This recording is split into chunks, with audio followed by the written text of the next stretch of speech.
पहली तस्वीर 1826 में ली गई थी। हाँ, वो रहा मैं पीछे बैकग्राउंड में। मैं हाथ हिला रहा हूं। तब से लेके अब तक दुनिया भर में अनगिनत तस्वीरें ली जा चुकी हैं। पुराने जमाने में अगर आप अपनी तस्वीर बनवाना चाहते थे तो आपको एक चित्रकार की जरूरत होती थी।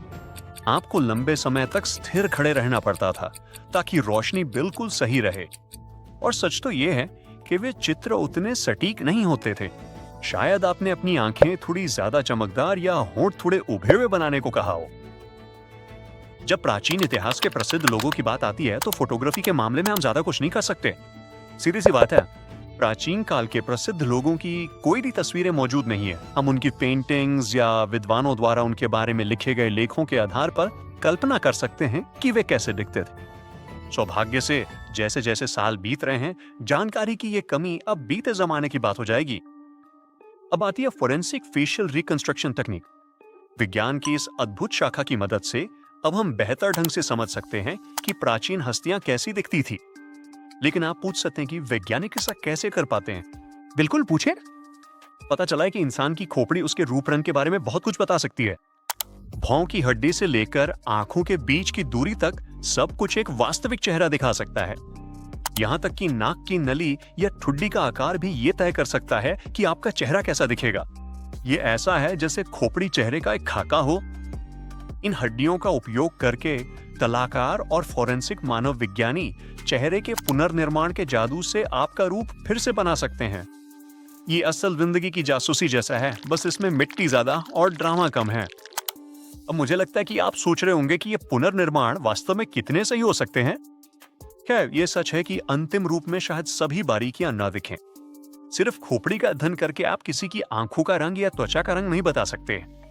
चेहरे के बालों के बारे में बताना भी उतना ही मुश्किल है। और अगर आपके गाल फूले हुए हैं जो आपको प्यारा बनाते हैं, तो आपकी खोपड़ी ये राज कभी नहीं खोलेगी। लेकिन इन सीमाओं के बावजूद चेहरे का पुनर्निर्माण हमें दिखा सकता है कि इतिहास में कोई कैसा दिखता होगा। ये प्रक्रिया अपने आप में काफी दिलचस्प है। एक प्रशिक्षित मूर्तिकार फोरेंसिक मानव विज्ञानी के साथ मिलकर हड्डियों की बनावट समझता है और मिट्टी से चेहरा बनाता है। मानव विज्ञानियों को उम्र, लिंग, वंश और किसी भी चोट या दांत टूटने जैसी चीजों पर ध्यान देना पड़ता है।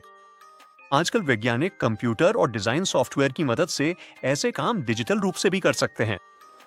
इन सभी अद्भुत वैज्ञानिक प्रगतियों को ध्यान में रखते हुए क्या आपने किंग टूट के वंश के बारे में ताजा खबर सुनी है? खैर, जाहिर तौर पे उनके संभावित पिता एक प्राचीन मिस्र के फिरौन को अभी अभी एक नया चेहरा मिला है।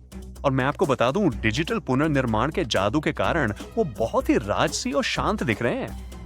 लेकिन भले ही ये अब तक का उनका सबसे सटीक चित्रण है, फिर भी हम पक्के तौर पे नहीं जानते कि वो वास्तव में कौन है।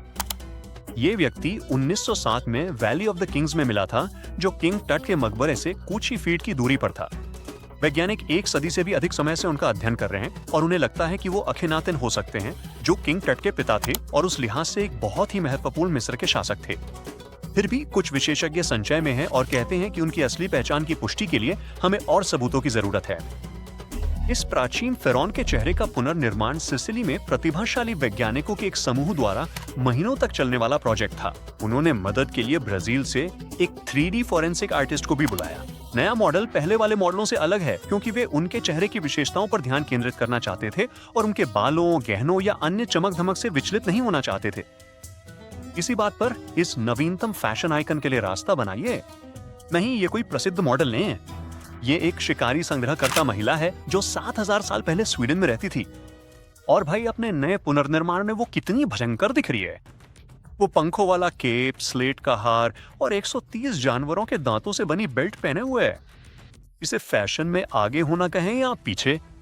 इसके अलावा उसकी सांवली त्वचा पर सफेद पैटर्न बने हुए हैं जो उसे कला का एक सच्चा नमूना बनाते हैं। लेकिन उसके शानदार रूप से धोखा ना था। ये महिला सिर्फ एक सुंदर चेहरे से कहीं अधिक थी। उसे 5500 ईसा पूर्व से 4600 ईसा पूर्व के एक स्थान पर सीधा दफनाया गया था और उसके कीमती गहने हमें बताते हैं कि वो अपने स्थानीय समुदाय में महत्वपूर्ण थी। एक पुरातत्वविद और मूर्तिकार के काम की बदौलत अब हम देख सकते हैं कि ये प्राचीन महिला कैसी दिखती थी। उन्होंने उसकी खोपड़ी KCT स्कैन का उपयोग करके एक एक मांसपेशी जोड़कर उसका चेहरा तैयार किया, जिससे एक अनूठी अभिव्यक्ति बनी। ये अतीत के साथ आंखें मिलाने जैसा है।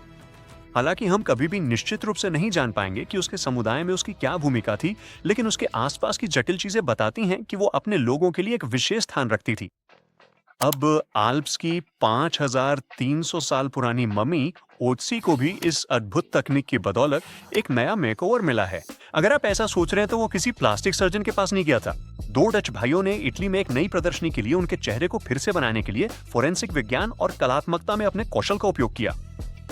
ओत्जी को 1991 में पैदल यात्रियों ने खोजा था, जिन्हें इटली ऑस्ट्रिया सीमा के पास पहाड़ों में उसके ममीकृत और जमे हुए अवशेष मिले थे। वो स्टोनहेंज या गीजा के पिरामिडों से भी अधिक समय से अस्तित्व में हैं। और अब उन दो कुशल भाइयों की बदौलत हम आखिरकार जानते हैं कि वो कैसा दिखता था। उन्होंने उसके चेहरे को फिर से बनाने के लिए उसकी खोपड़ी की 3D छवियों का उपयोग किया। एक फोटोग्राफर ने भी आधे साल तक इस पूरी प्रक्रिया का दस्तावेजीकरण किया। पिछले शोध से पता चलता है कि उसकी मृत्यु तीर से हुए घाव के कारण हुई थी। उसे एक ठंडे ग्लेशियर क्षेत्र में ऊंचाई पर एक सुरक्षित क्षेत्र में छोड़ दिया गया था, इसलिए उसका शरीर बर्फ में सुरक्षित रहा। उसे अब संग्रहालय में एक रेफ्रिजरेटेड सेल में सुरक्षित रखा गया है, जो उन गीली ठंडी हिमनद स्थितियों की नकल करता है जिन्होंने उसे सुरक्षित रखा था। उनके पास एक अनोखा कूलिंग सिस्टम भी है, जो मम्मी को प्रदर्शित करना संभव बनाता है। ओत्जी का आखिरी जन्मदिन 46वां था, जो उनके समय के हिसाब से काफी बुढ़ापा था। वो लगभग 5 फीट 3 इंच लंबे थे और उनका वजन करीब 110 पाउंड था, इसलिए वो थोड़े छोटे कद के थे। लेकिन अरे, जब आप 5000 से अधिक वर्षों से जीवित हो तो आकार मायने नहीं रखता। किंग हेनरी 7वें का भी डिजिटल मेकओवर हुआ और भाई वो कितने अच्छे दिख रहे हैं। एक ग्राफिक कलाकार ने एक प्रभावशाली और यथार्थवादी पुनर्निर्माण बनाने के लिए 1509 के हेनरी 7वें के मुखौटे का उपयोग किया। आप सोच रहे होंगे कि मुखौटा ही क्यों? खैर, फोटोग्राफी से पहले लोग पेंटिंग या चित्रों की तुलना में किसी की समानता को अधिक सटीक रूप से संरक्षित करने के लिए मोम के मुखौटों का उपयोग करते थे। और मैं आपको बता दूं, इस हेनरी की बहाली ने सब कुछ बदल कर रख दिया। हेनरी 7वें 1485 से 1509 तक इंग्लैंड के राजा थे। उनका एक चित्रण, जो वेस्टमिंस्टर एबे में पाया जा सकता है, पहले से ही जीवंत था, लेकिन नया डिजिटल पुनर्निर्माण इसे एक कदम आगे ले जाता है। इसके पीछे की टीम को सॉफ्टवेयर, कस्टम एल्गोरिथम और मैन्युअल रूप से किए गए वास्तव में थकाऊ छवि समायोजन के संयोजन का उपयोग करके इसे पूरा करने में लगभग 2 महीने लगे। परियोजना की शुरुआत मुखौटे की एक उच्च रेजोल्यूशन छवि के साथ हुई, जिसका उपयोग फिर विषय के चेहरे का 3D मॉडल बनाने के लिए किया गया था। वहां से लाइटिंग को डिजाइन किया गया था। अंत में चेहरे के निशान और बाल जोड़े गए, लेकिन इससे भी मजेदार बात यह है कि हेनरी 7वें के चेहरे पर दाढ़ी भी जोड़ी गई थी, क्योंकि उस युग के दौरान पुरुष आमतौर पर दाढ़ी वाले होते थे। दाढ़ी वाले, आप जानते हैं, दाढ़ी रखते थे। हमें कभी भी निश्चित रूप से पता नहीं चलेगा कि वो दाढ़ी वाले थे या नहीं, लेकिन ये एक प्रफुल्लित करने वाला स्पर्श है जो पुनर्निर्माण के चरित्र को बढ़ाता है। इसी टीम ने मैरी, क्वीन ऑफ स्कॉट्स या ओलिवर क्रॉमवेल जैसी अन्य ऐतिहासिक हस्तियों के चेहरे का पुनर्निर्माण भी किया है। यदि आप इसके बारे में सोचें तो ये मुखौटे दूसरे समय के गुप्त रास्तों की तरह हैं। ये आश्चर्यजनक है कि कैसे तकनीक हमें हजारों साल पीछे ले जा सकती है, उन चेहरों को देखने के लिए जिनकी हमने केवल कल्पना की है। और कौन जानता है, शायद कुछ 100 वर्षों में कोई हमारे द्वारा ली गई सेल्फी से हमारे चेहरों को फिर से बना देगा।